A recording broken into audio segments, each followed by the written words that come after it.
children? Let us see the new chapter from history, ruling the countryside. In this chapter, we are going to see how the English East India Company came to colonize the countryside, organize revenue resources, redefine the rights of people, and produce the crops it wanted. The company had become the Diwan and still saw itself primarily as a trader. The company decided to increase the revenue.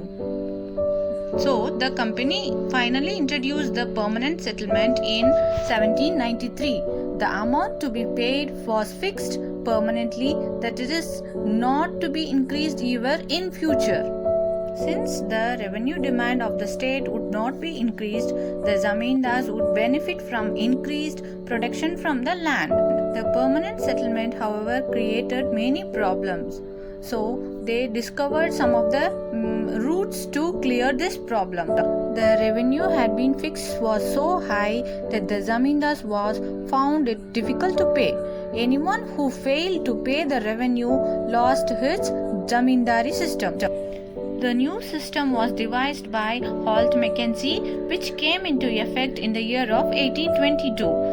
Mahal means village, so that name also given to the settlement Mahalwari system.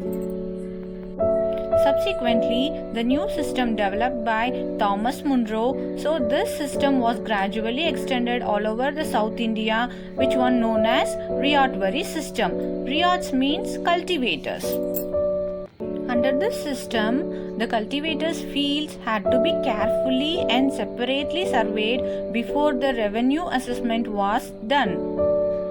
Within a few years after the new systems were imposed, it was clear that all was not well with them. So peasants were unable to pay, ryots fled the countryside, and villages became deserted in many regions. The company's desire to increase the income from land, revenue officials fixed too high a revenue demand. The British realized that the countryside could not only yield revenue, it could also grow the crops that Europe required. So their plan was trying to impose its best to expand the cultivation of opium and indigo plants. So the British forced cultivators in various parts of India to produce other crops, especially jute in Bengal, tea in Assam, sugarcane in Uttar Pradesh, and also wheat in Punjab, cotton in Maharashtra, etc. How was this done? The British used a variety of methods to expand the cultivation of crops that they needed. Does color have a history, children? Yes, the colors have a history. These images shows a kalamkari print created by weavers of Andhra Pradesh in India, and also one of the poet and also artist whose name is mentioned as William Morris.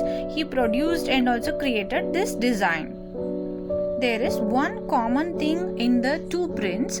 Both use a rich blue color, commonly called as indigo. Do you know how this color was produced? The blue that you see in these prints was produced from a plant called indigo. It is likely that the blue dye used in the Morris prints in 19th century Britain was manufactured from indigo plants cultivated in India. For India was the biggest supplier of indigo in the world at the time. Cloth dyers, however, preferred indigo as a dye. Indigo produced a rich blue color, whereas the dye was pale and yellow. Let us continue in next class. Thank you.